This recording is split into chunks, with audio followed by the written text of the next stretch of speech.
नमस्कार दोस्तों, एक नई कहानी के साथ फिर से स्वागत है आपका कहानी चौपाल पर। आज की कहानी का नाम है स्कूल ड्रेस। सुमी, उठ न, 7 बज रहे हैं।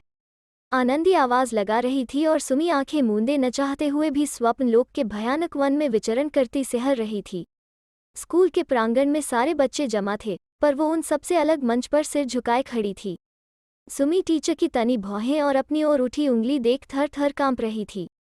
टीचर गुस्से में दहाड़ रही थी, लेकिन शब्द सुनाई नहीं दे रहे थे। सुमी मंच से उतरकर भागना चाहती थी, पर पैर मानो भारी हो गए थे। सब हंस रहे थे, पर वो रो रही थी। किसी तरह उसने अपनी टीचर को सफाई देने की कोशिश की। कल आ जाएगी विंटर यूनिफॉर्म, पक्का मैडम, कल पक्का। ए सुमी उठ न, क्या कल कल कह रही है? आज देख, 7 बज गए। सुमी ने आंखें खोली। आनंदी उसकी बाह पकड़कर उठाते बोल रही थी, स्कूल नहीं जाना है क्या? जल्दी उठ, मुझे काम के लिए देरी हो रही है। माँ की बात सुनकर सुमी बिलक पड़ी। न स्कूल नहीं। आनंदी ने स्नेह से उसके गालों को छुआ तो तपिश महसूस कर चौंक पड़ी। हाय राम, तुझे तो तेज बुखार है।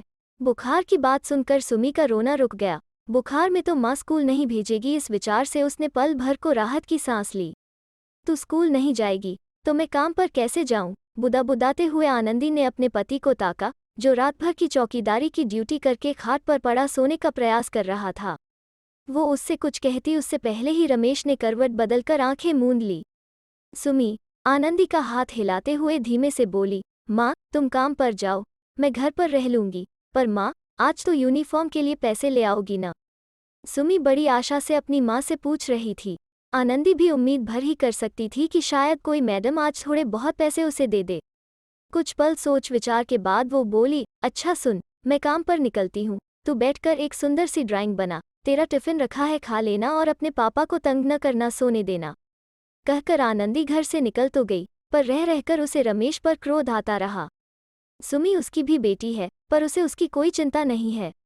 सुमी दूसरी आनंदी न बनेगी। इस आनंदी की माँ तो बचपन में मर गई थी, पर सुमी की माँ जिंदा है। जब यह बड़ी होगी तब इसका एडमिशन अच्छे स्कूल में कराऊंगी। यह पढ़ लिख कर नौकरी करेगी, हमारा नाम रोशन करेगी। आनंदी नन्ही सुमी को लेकर उसके उज्जवल भविष्य के सपने देखती तो रमेश उसे टोकता, अपनी औकात से बढ़कर ऐसे सपने न देखो जो कभी पूरे न हो। अच्छे स्कूल में एडमिशन की बात भूल जाओ। कल को और बच्चे हुए तो उन्हें कैसे पालोगी? और बच्चे क्यों पैदा होंगे? हम अपनी बेटी को ही अच्छे से पढ़ाएंगे लिखाएंगे। आनंदी के इन विचारों से रमेश को आनंदी के साथ सुमी से भी खुनस हो गई। रमेश के लाख विरोध के बावजूद आनंदी एक बच्चे पर कायम रही। सुमी का एडमिशन उसने जिद करके अच्छे स्कूल में अपने दम पर करवाया। उसकी कॉपी किताबों और फीस की जिम्मेदारी खुद उठाई, पर विंटर यूनिफॉर्म का खर्चा ऐसे समय पर सिर पर आ पड़ा जब उसकी सारी बचत दीपावली के त्योहार में निकल गई। स्कूल खुलते ही विंटर यूनिफॉर्म का नोटिस आया।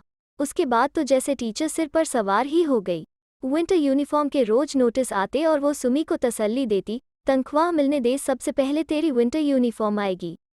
पिछले कई दिनों से सुमी पेट दर्द का बहाना बनाकर स्कूल जाना भरसक टालने का प्रयास करती रही, पर वो उसे जबरदस्ती स्कूल भेज देती और उसे स्कूल में बेइज्जत होना पड़ता। शुरू में जब कई बच्चे बिना यूनिफॉर्म के लाइन से निकाले जाते थे तब फर्क नहीं पड़ता था, पर अब वो अकेली बची है तो ज्यादा शर्मिंदगी होती है। इन दिनों रोज वो रो रो कर कहती रही, माँ तुम यूनिफॉर्म खरीदती क्यों नहीं? रोज टीचर प्रार्थना के बाद यूनिफॉर्म न पहनने वाले बच्चों को बाहर निकालकर डांटती है। अब तो अकेली मैं ही बची हूँ जो बिना यूनिफॉर्म के जाती हूँ। आप समझती क्यों नहीं? स्कूल जाना है तो यूनिफॉर्म पहनना ही पड़ेगा। आनंदी बेटी के मुंह से जब सुनती तो बेचैन हो जाती, पर रमेश पर कोई प्रभाव न पड़ता। आज भी आनंदी को जैसा अंदेशा था वैसा ही हुआ। अभी 10 दिन पहले पिछले महीने की तनख्वाह मिली थी। इस महीने का एडवांस इतनी जल्दी कोई देने को तैयार नहीं हुआ। उदास मन से आनंदी घर वापस आई तो यही विचारती रही कि कब तक सुमी की छुट्टियां करवानी पड़ेगी। विंटर यूनिफॉर्म के लिए वो उसका सामना कैसे करेगी? यह विचारते हुए वो घर में घुसी तो देखा सुमी पापा की गोद में बैठी खिलखिला रही थी।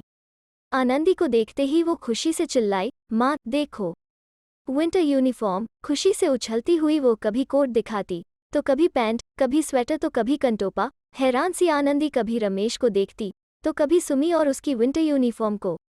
ऐसा लग रहा था मानो विंटर यूनिफॉर्म के साथ साथ खुशियों ने भी घर में प्रवेश ले लिया हो। सुमी को इतने महंगे स्कूल में डाल रही हो, समझ लेना मैं कोई मदद नहीं करूंगा। कहने वाले सुमी के पापा उसकी विंटर यूनिफॉर्म लेकर आए हैं। यह देख आनंदी चकित और भावुक थी। तभी रमेश ने एक कागज उसकी ओर बढ़ाया, रुंध आए गले को खनखार कर बोला, आज अपनी बेटी को स्कूल के बच्चों के झुंड से अलग देखकर मेरा मन रो दिया। आनंदी ने कागज देखा। कागज पर की गई चित्रकारी में कई बच्चे स्कूल यूनिफॉर्म में एक साथ झुंड में खड़े हैं। पीला लाल चेक का स्वेटर पहने एक लड़की उन सबसे अलग थलग खड़ी है।